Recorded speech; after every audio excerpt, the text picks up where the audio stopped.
Yo, what up, guys? Welcome to Binge Eater with your boy, the South Spouse. Me, not a boy, I'm a man. Yo, I'll knock you out. And I'm here with Big Lynch, holding it down. What up? No Donnie today. So he's gonna miss this, but I have to get something off my chest. That happened to me actually over Halloween. You buy these fun size candies. You know, The little ones. The little ones, yeah, the fun size candies. Parties. No, that's not party size. That's fun size. Yeah. Fun size. And there's just nothing fun or funny about this right here. You see this right here? See that? Is that Reese's Pieces? It's a Reese's Pieces. Yeah. Yeah, you see that? Off the bat, just from here, I haven't held one of those. Off the bat, I could see the seams on it. He's holding up a little candy wrapper. On the seams of it, they're so thick. It's like, it looks like it could be like 3 inches, a 3-inch square package.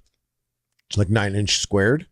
Yeah. And it's like the seams are like 3/4 of an inch in. So I already know there's a small bubble for room for any Reese's Pieces in there. It looks so thin.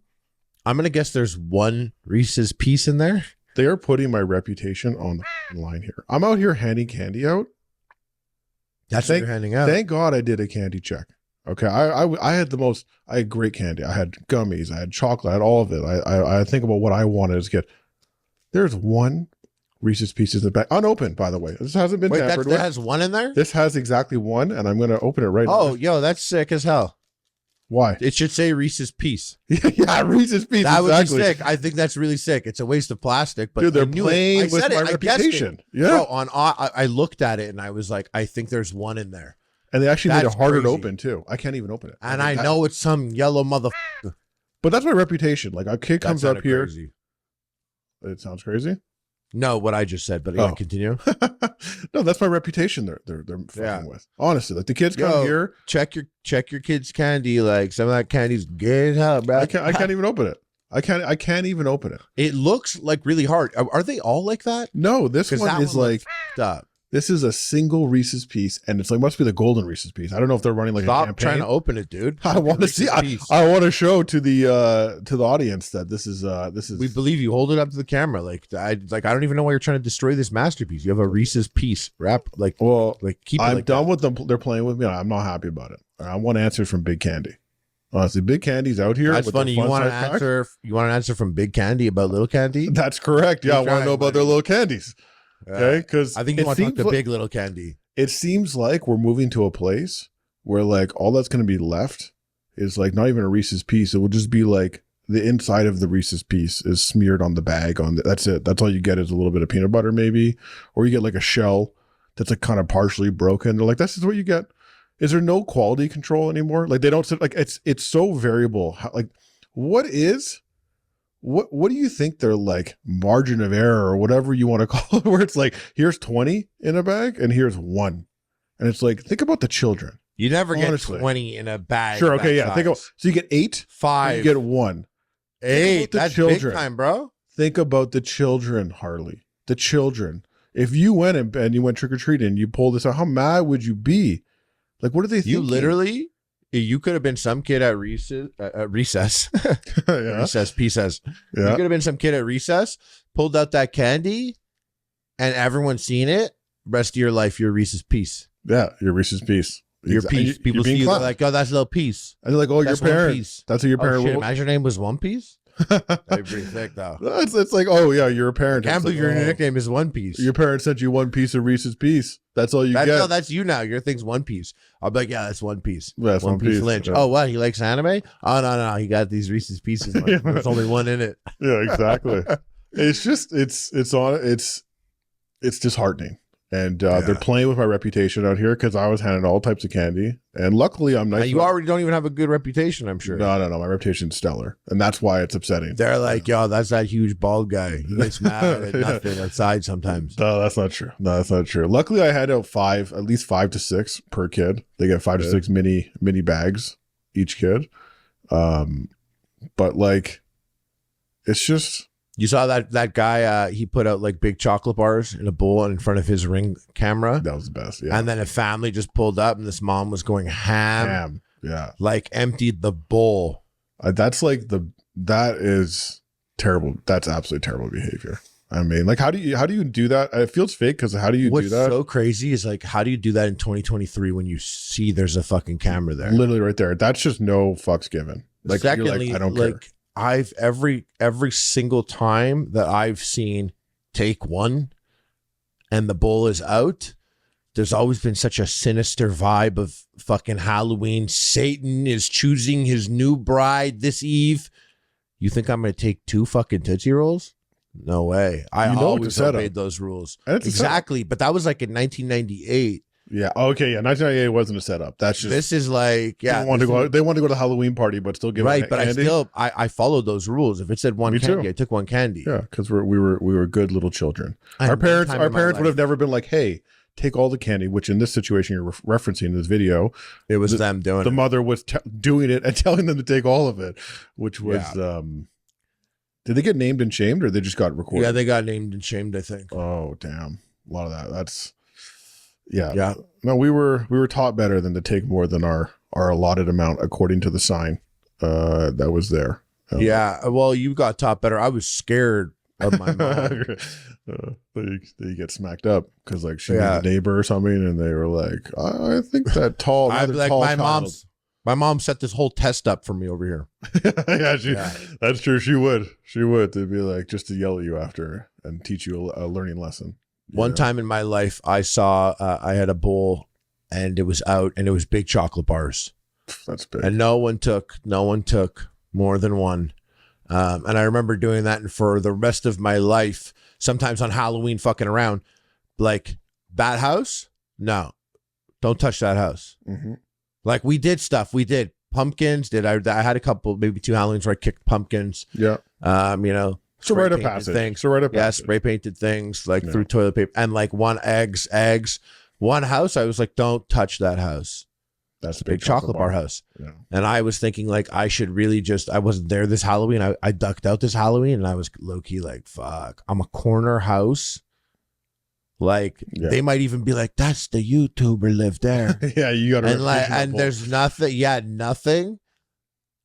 Like you're worried they're gonna hit Reddit and be like, I live near this man who was very popular making large food on the internet, and he left out single Reese's piece for every child and said take epic one. Epic peace time. Yeah, exactly. That's me when I leave a party. But the last Halloween there was a couple rappers in my 2 in my backyard that were like chocolate, and they were opened, like it had been opened, and I found 2, and I was like, okay, like someone trying to kill my dogs. I know they're annoying, but like someone trying to kill my dogs with chocolate. Yeah, and I was like, I got to do better candy next year. And even last year, I saw these kids came by and they went and I had a box of chocolate that I was going to give out, but then I left my house last minute. So I got back at a box of chocolate. And I saw like 11, 15-year-olds. They shouldn't be out. It was like over already. I'm like, people aren't answering the door to you guys. But I went out and I met them at the corner. I was like, yo guys, take this. Cause I was still training and I was like, I'm going to fuck up if this is here. And I was like, you guys take this. And I was like, that was probably good. But that's not the generation I needed because they graduated Halloween that year. I needed the younger one to be like, not this house. But I wasn't there, bro. They threw fucking chocolate. They threw chocolate to kill my dogs. But I'm telling you, man, the people, like who holds the power on Halloween?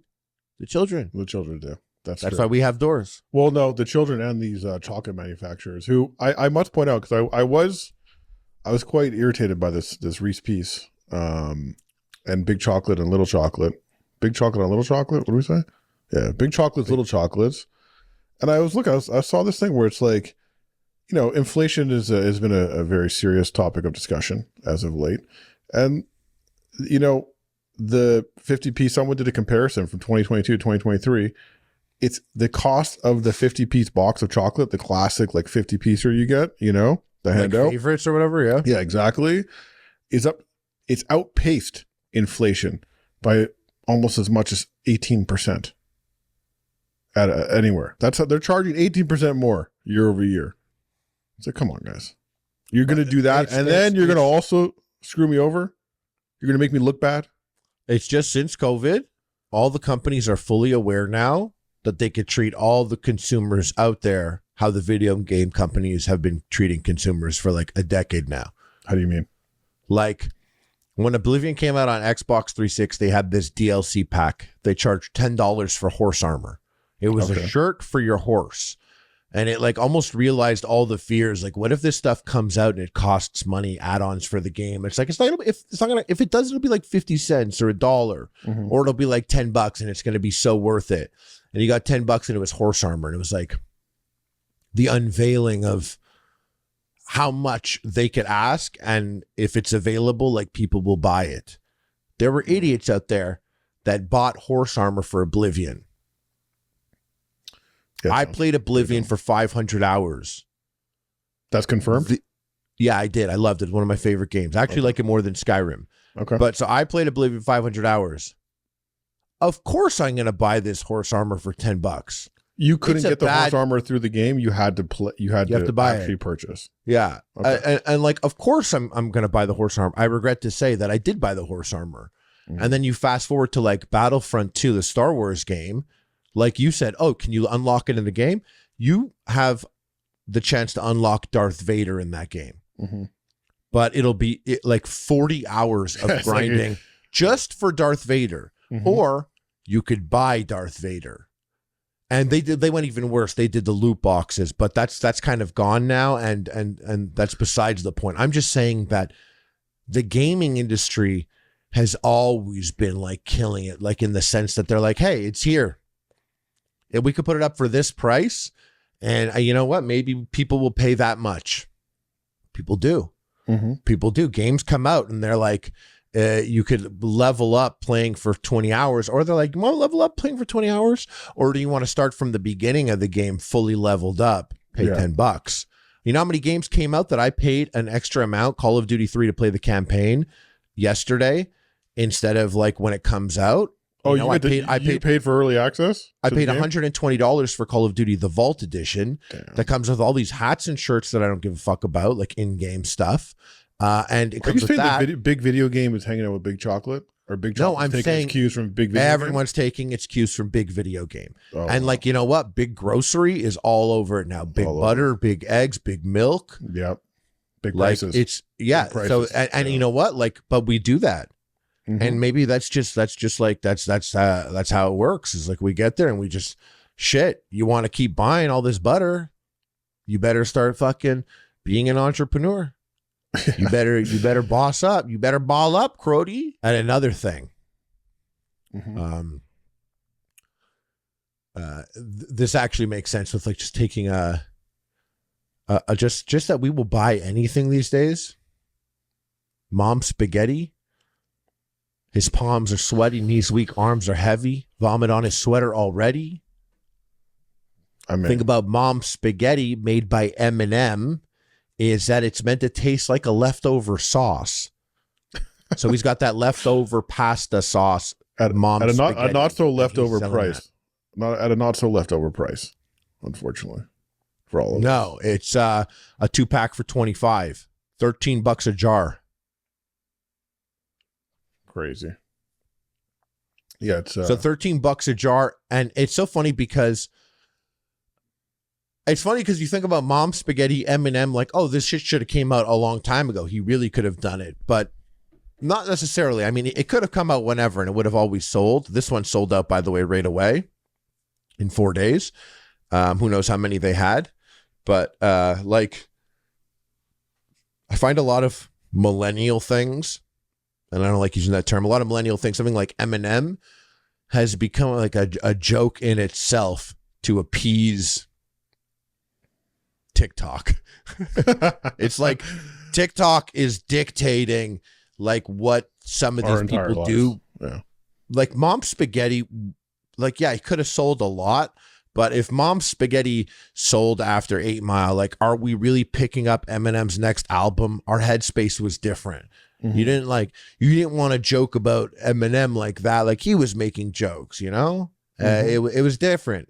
But now it's like, well, yeah, you got to do that. Someone reads him his TikTok numbers and how many times Mom Spaghetti gets mentioned on Twitter, and how they could just, here's this sauce company and here's this, that, and boom, they do it. We know this. We did this with jerky, but we're not Mom Spaghetti though. No, I'm not gonna lie, with the price and everything, I wouldn't be. I'm not inclined to buy it, even though they said it's sold out. Which, I mean, all products buy this launch, as a gift. This is a great gift for someone. That's true. Yeah, but your friend's biggest, your biggest M&M fan friend. It is a good gift. You're right, but still, even the website doesn't really like scream M&M to me.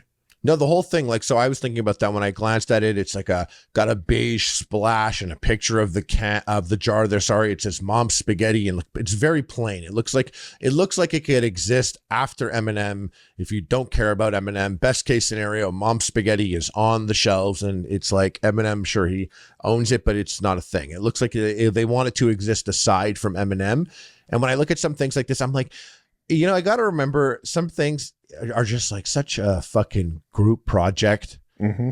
Like some things are just, I look at it and I'm like, this is like a couple 28, 29, 30, 31, 32-year-olds. They've been working a bit, or maybe they're out of school not that long ago. They got a job and they're sitting there, and this feels like a student project in university. It's like Mom's, and it's just plain, and it's there. And it's like, think about Mom Spaghetti is that it was born with a clear mission. Tastes like a leftover sauce the first time around. That's one sentence. And I read that sentence and I was like, I pictured someone being like, a clear mission, tastes like a leftover sauce. And someone's like, a leftover sauce sounds pretty bad. Like, let's change that a bit. It's like, but that's the whole point. Mom Spaghetti's a leftover sauce. That's what he vomits on his sweater. And they're like, can we not say vomit on the sweater, because vomit and the sauce, and he's like, okay, we'll say it's the leftover sauce the first time around. And now it's like, I read this first sentence, I'm like, shut the fuck up, kids. Yeah. Let me just taste this bitch ass sauce and be on with it. Like, I don't even use my number one M&M friend. My number one friend who's an M&M fan, like, is not even that much anymore, I guess. Like, it's probably me. I'm the biggest M&M fan I know out of all my friends. And I'm probably the guy that would need to try a stupid spaghetti sauce. So they're also exposing themselves. If I caught this in the wild, I'll pick it up. But ordering it online at the border and shit. They'll probably sell this on Grailed, or something like that, or like some Hypebeast website. But how'd they expose themselves? They expose themselves when they're like, with the price they're charged, and they go, this isn't a sauce that tastes like what your neighbor's Italian grandma would spend all day simmering. By the way, would love to have that sauce. I'm into that sauce. No, this is a clean take on a classic jar sauce. So this is like a Classico, like $5 jar sauce you get at the market. Epic Mealtime, biggest swerve is we come out with grandma's all day simmering spaghetti sauce. And we do the entire website, flip the colors, and just be like, the thing about this is not like a silly wrapper spaghetti sauce. That's you vomit on your sweater already. No. Harley's mom was simmering on this motherfucker all day. All right. No, this is Bubby, bro. Bubby, that's right. Yeah. That's true. Yeah, exactly. No, this is a pass for me. But then again, I don't know. I guess it's just funny. It's not that important. No, it's just funny that we got here now. I feel like, I wonder if I guess I saw him promoted. He did post. No, we're not. It's not. We're in lots of places now. DiGiorno dropping a Thanksgiving pizza. Like this shit is like 13 years after Epic Mealtime. And I see, it's funny when they do the moves now, because moves like this didn't exist back then. People never took risks with food. And it's like, not just Epic Mealtime, other things existed too, but the like companies and food things were like, oh, y'all want to get down like that? Okay, well, we put the Thanksgiving meal on a pizza. The sides, the turkey, put on a frozen pizza. It's DiGiorno, and they did it thick crust Detroit style. But they, this is the second, I think the second or third time we've seen a DiGiorno. I thought maybe they hired you low key, like you've been working under a different name. I passed for DiGiorno. Garley Gorenstein. I passed on it. Has been working on. Do you know Hartley? Do you know Hartley Gorenstein, by the way? No, I don't. You don't know Hart Hartley Gorenstein? No.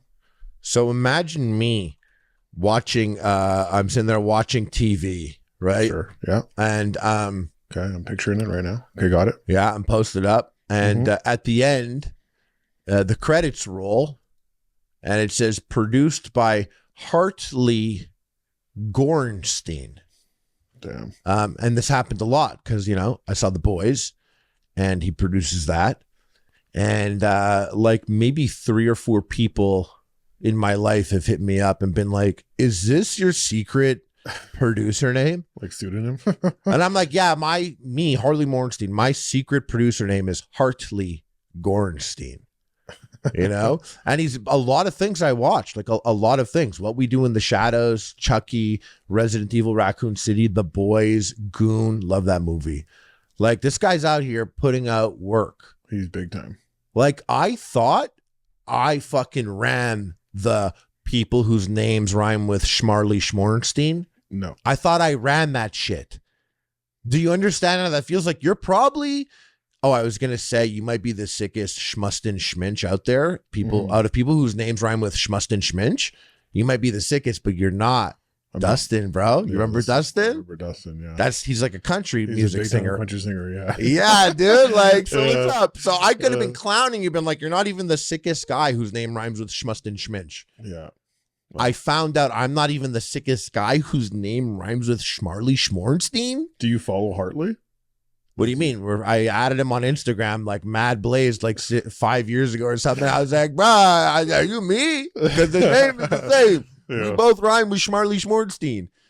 And he was kind of like, you're silly or something. And it was kind of, I felt weird about it, you know? And you got back to like producing like, high level content. Yeah, okay, yeah. But then he hit me up from his account, a picture with him and Lara from Wine and Cheeseburger. Oh, what? Another show, guys. Another show I did called Wine and Cheeseburger. Low key, one of the best shows I've ever done. Yeah. I love it. It's great. It's probably to me, the one time where I really was like, oh, that's a great show that fully deserves more views.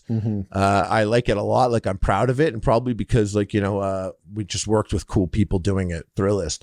But so the girl that I co-hosted it with, he sent me a picture with her, just like them together. And I was like, fucking holding it down for the people whose names rhyme with Schmarley Schmornstein. Yeah. Hartley Gorenstein. Is that crazy, dude? That's pretty wild. Yeah.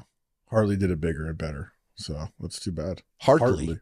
Sorry, I did say Hartley, but my T was silent, unfortunately. Off the bat, the million times that I was like, man, you know, I'm glad my name's not Charlie. I'm glad, you know, Harvey, they call me Harvey. That's all right. If you call me Harvey, that's fine. Yeah, and I was like, you know, like, shit, if my name was Harney and I was like 5'8" and like really fit, I'd be a sick gymnast. Yeah, I'm just like thinking crazy shit. I never was like, what if my name was Hartley Gorenstein? I'd be fucking banging out I'd be producing, holding it down 20, you know? Yeah. You'd be bossed Never up. thought, but bro, Hartley's a sick name. I finally accepted that like 10 years ago after being like, I wish my name was Matthew or Derek or Cody. Yeah. Now, like, I was like, no, Hartley's a chill name, bro. Hartley? You got the name Harley. You got fucking Jesus on the cross in the middle of your name holding it down. Like, that's crazy. No one saw that coming. Yeah, I kind of wish I was on this podcast with Hartley right now to see what he's got to say. Yeah, we got to hit him up. Yeah, but like, listen, you're doing it bigger than Harley Mornstein as the Schmarley. What'd you say? Schmarley Schmornstein. People whose names rhyme with Schmarley Schmornstein. Yeah, okay, yeah. We need you on to big time us right now. Yeah. Oh, he's Canadian. Come on. Peg City, bro. He's from the Peg? From Peg City. Wow. He just stole your entire thunder. That's crazy. From the Peg. He also has 3 million followers on TikTok. What? Yeah, and he's like a Muay Thai champion. No, I've been adding that shit. Okay. Like, what? I was like, damn, man, we need Hartley on for sure. Yeah. Well, if he was that sick, he's not coming. Like, you know. I do want to say about this pizza you mentioned is like, I did think it was potentially you low key working for DiGiorno because they were doing that half pickle, half pineapple they're acting crazy, and I know it's like a whole marketing ploy, and that's fine. But we did this exact thing. We did a thing. Of course, we've done all stupid meals you can possibly imagine. But we did a Thanksgiving pizza on like a Hamlet episode. Yeah. And we did it right. And the right way is that the crust is not like a crust. It's not a regular crust. The stuffing is the crust. Yeah. And if you want to get jokes about crazy, us doing that Thanksgiving pizza is the Harley that you have there. yeah, well, that's always Like that Sauce Boss's jokes where I got the blonde tips, jacket sleeves rolled up. Yeah. I'm basically dressed like what do K-pop stars wear at the airport? That's what my fits were. Yeah. But low key, like a Thanksgiving pizza sounds like a fucking nightmare to me. So Why? I think because I feel like you have to integrate cranberry, and cranberry is just not it, in my opinion. Truth is, you don't need to integrate cranberry, and you could always drown. You could always drown cranberry out with gravy, and it'll never it'll never. Why don't you think you have to integrate cranberry? That's I feel like one of the biggest staples of Thanksgiving is cranberry. I'm low-key shook if there isn't cranberry at the table. Sure. Yeah. And I never put in cranberry on my stuff. What I do is probably one bite of turkey and cranberry, maybe some potato to see how the cranberry tastes. And I'm like, cool. If I need it. If I need it. Cranberry, like just like sweet red. But not like that cranberry though. Like it doesn't have that like pop at the end quite as much as a cranberry juice would, you know, but still a lot of them are different. I just like to try it, you know? Yeah. Like, but it's not like the most important. Like cranberry to me, like cranberry sauce to a Thanksgiving pizza is like ranch dressing to a pizza. You want that? Cool. It's right there. You don't want it? I don't give a fuck, bro. I don't give a fuck about your Thanksgiving pizza with cranberry or not. But I'm thinking like Thanksgiving pizza is a lot like a Thanksgiving leftover sandwich. And like that's why I feel like it's good is because you like basically make a sandwich with Thanksgiving leftovers the next day. Mm-hmm. This is just eating it in an open face sandwich style. It's pizza. Yeah. Okay. Well, I mean, listen, it's not for me, and it seems like it's pretty difficult to get anyways. They're doing like limited drops up until Thanksgiving on their website. Like you can't go into a store and buy this pizza. You have to order it through DiGiorno direct. And you can't go to the DiGiorno store. I mean, you can go to their online store. I don't think there is a. You can't go to the store. No, I don't think you can go to the store. No, you can't go to the store. No, you can't. That doesn't exist. It's been created for this exact moment here, for people to read an article about it. By the way, the intro for this Thanksgiving Pizza Handlet is so funny. It's just all five of us introing the episode however we want at the exact same time, speaking at the same time. Yeah. Yeah, I took it in because I went to go look at it. I was like, I'm like, we've made a Thanksgiving pizza for sure, because we did everything possible. I think we applied all factors to think. We made everything Thanksgiving, I think, altogether. Yes, Thanksgiving was the first Thanksgiving. That's like when the channel popped with that first Thanksgiving episode. And I was like, the people like to eat on Thanksgiving. Yeah. It's, I don't know. I think we like towards, we stopped doing like thematic, like tying meals to specific dates all the time. Like, oh shoot, we just forgot. Or, you know what happened? We put a lot of work into a Thanksgiving episode. I remember this specifically. Or was it Christmas? No, I think it was Thanksgiving. Where we did a bunch. We did a Halloween one, like when we got to Toronto. We did a bunch. But when we did that one, like a skit one where we deep fried a turkey, like a lot. Mm-hmm. And it was like a whole like Groundhog Day idea. And we did all of a sudden, like no one cared. I'm like, okay. Yeah, but I never really thought of it like that. Mm-hmm. I just was sometimes just like, oh shit, it's next week. We already have 2 in the hole, and I don't want to fucking, like, we're not, like, it's not happening now. Yeah. Like, we should have had this conversation a week before, you know what I mean? Yeah. Whatever. But, like, I remember when we got to Toronto, I loved those episodes when we first got there, because they were just, like, next level ones. We were doing skits and stuff, and that made it felt like fun and funny and acting. Well, no, we were. What I do like it. we were heading out into the wild and sort of experiencing, we did that bacon sandwich. There's this bacon sandwich in Toronto that is like a Canadian bacon, which I'm going to say Canadian bacon is not it's not for me.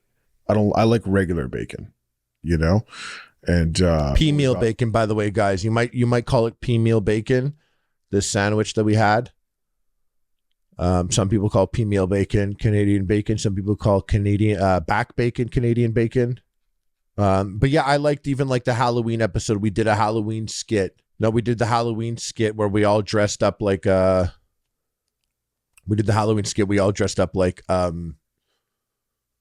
horror movie guys, and we were out on the streets and filming like a little skit. That was fun. Is that when we ordered all the Faygo? Yeah, we ordered all the Faygo. Yeah, insane clown toffee. Mm-hmm. Yeah, I like that. What's interesting is I've always liked spicy food, and I enjoy spicy food, and I could eat spicy food. It hurts, but I could eat pretty spicy food, and I would go eat spicy dishes and be like, wow, that's hot, but I would eat it. And then I remember we did an episode. It was like 10 million Scoville pizza or something, and it got over 1 million views. And I was like, oh, they like spicy shit. So then we started to block shoot spicy videos. 10 million Scoville bacon, 10 million Scoville fucking Starbucks coffee. We literally did that. 10 million Scoville Starbucks coffee, 10 million Scoville this, 10 million Scoville chocolate, 10 million Scoville that, with this spicy sauce called the Source. That's like a concentrate. It's enough, like the 2 drops can make a gigantic chili for 30 people very spicy. And we were using it like it was hot sauce, and we were fucking going crazy with it. We multiple times while cooking with this stuff, we like made tear gas and had to clear out the house because this super hot concentrate was burning, and it turned into a gas in the house and was starting to burn our eyes. And it would burn our eyes like the next day. And we block shot these episodes, and I ate them and I ate them. And I ended up going on an episode of Hot Ones also. And then we found the hottest sauce on Hot Ones, and we made ribs with it. And I was like eating these ribs, and even like Sean C. Evans from Hot Ones was like, oh fuck, this is like, where'd you guys find it? And like, it's so hot. And we were eating all this, and I shot all these videos in a short period of time. And the sad thing is, not all the videos did well. Like most of them didn't. They did whatever. And my tongue is different now. My tongue is different in the sense that I will eat something with Frank's Red Hot sauce on it, and it's very sensitive. It feels like it's a really hot sauce. And that fucks me up because I use Frank's Red Hot, Tabasco. These aren't hot sauces. So now the hottest, spiciest foods that I used to do, like I can't even eat them. And the worst part is I did it for like $4,000. Like I did it for not even a good amount of money because those videos didn't pop off like the pizza one did.